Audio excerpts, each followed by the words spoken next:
Hey everybody, welcome to the Splitrock Mining Company. We're going to do a short video on some of the upgrades we've been working on. We've upgraded the track, we upgraded our electronics, we made an operational change, and we've worked on more scenery. So let's take a look at some of these upgrades and changes to the Splitrock Mining Company.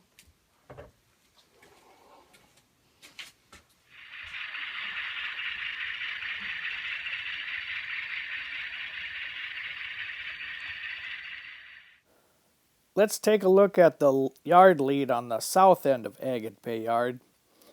These are all hand-built turnouts using Fast Track's tools and skills. There's the track going to the material yard off yard track 4. These are all built as one section to NMRA standards.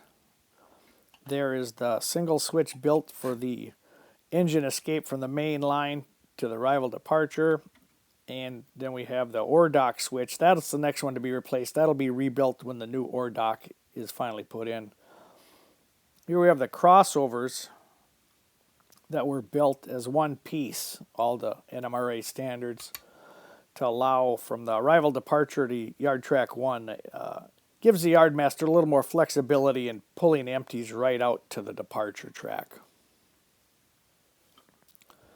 Let's take a look at the north end of the yard at Agate Bay. This is the switching lead. This is another set of 5 switches all built together using Fast Tracks and hand built. And then we also built the tracks going into the engine and caboose tracks. Here you see those back to the heavy service. There's the caboose tracks, caboose 3 and 2 sitting on that. And behind them would be the fuel and the ready track combination. Here's the crossovers that the trains, loaded trains, take from the main line to the arrival track. And that was built as, and then there's the electrical gap to block the section. So that's all one electrical gap there, the main line arrival.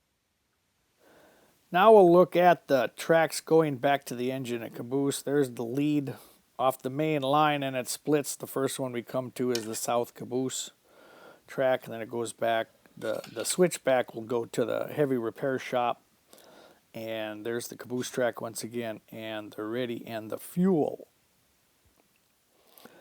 And then on the far end we have our scale track, and that'll be an in-place weighing. The trains will just have to be pulled over that by the switch engines. The detail and the scale house will be added. That'll have LEDs.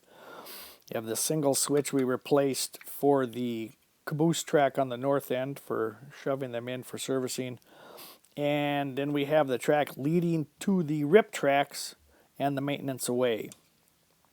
And that's going to come in there and be finished. And then we'll put the tracks in to the repair track, and then a switch back to some where we'll have maintenance like ballast levelers and tampers and ballast tracks and all the maintenance away cars.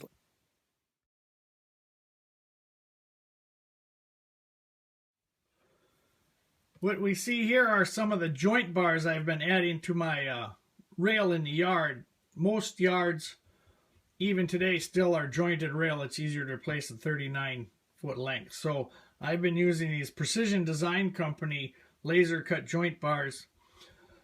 Get a hold of them. Here's how I've been weathering them up, kind of pre-weathering them. I use a simple idea I got from my friend Darren Larrabee, was using my weathering powders and mixing them in a dish with some just some isopropyl alcohol from the local Walgreens or pharmacy, and when they dry up really like a flat color, a good rust color. This is something I used on like roofs of boxcars, but now I'm using it on these.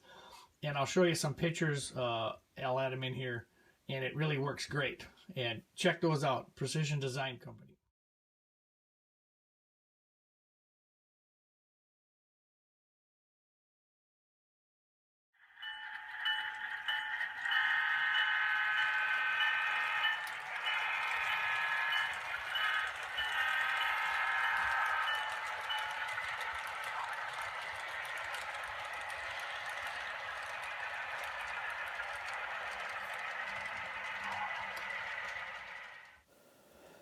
Here's my electrical upgrade. You see a new board with a railroad amp meter wired into a PSX4 daisy chained, and the PSX4 goes out to my 4 blocks.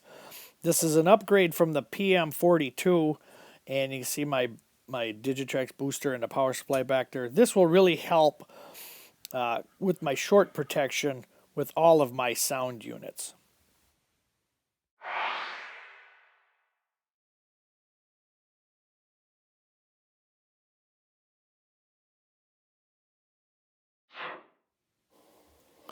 Here we have another electrical addition is dedicated power on and off switches for my engine service area, the ready and the fuel, the heavy service, and I can leave engines on there and turn these power off. That way I won't be drawing all the amps, won't be drawing all the sound, won't be making all the sound, which will help during most of the operating sessions.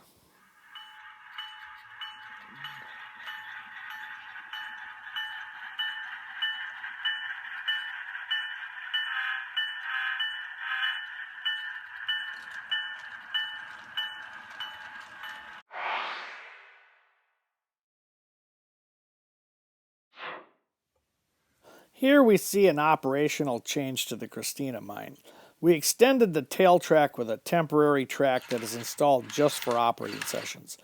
We were switching the mine with one engine, but the grade was too steep, so we added bullfrog traction tires to it, but that cut down on the electrical pickup. So if we extended the tail track, we can now switch the mine with 2 engines, and that works much better for everybody.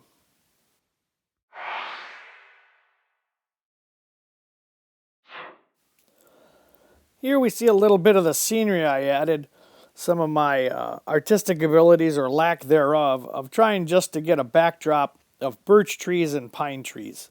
And I did this by watching others and learning on YouTube and doing trees, leaves, and working with sea sponges and getting those random patterns and working with wide bristle brushes to get the pine trees. Here's the sea sponges. Dip them in just craft store acrylic paint, multiple colors of green, some yellow for some sun highlights, darker green for the pine trees, and using straight lines for the trunks and the birch trees. I'll keep adding more and more in there as I go. Usually I go down and add a few each day to populate it, and they'll be covered up with a hill in the front.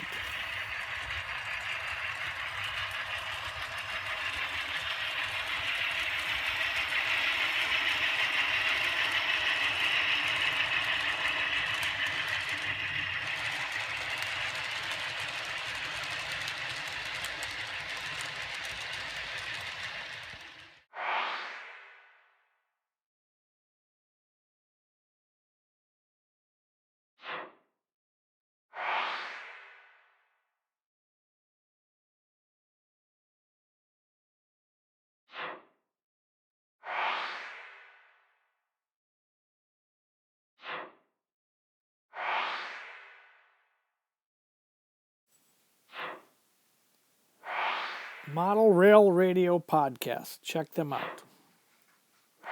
The Model Railcast Show Podcast from Ryan Anderson.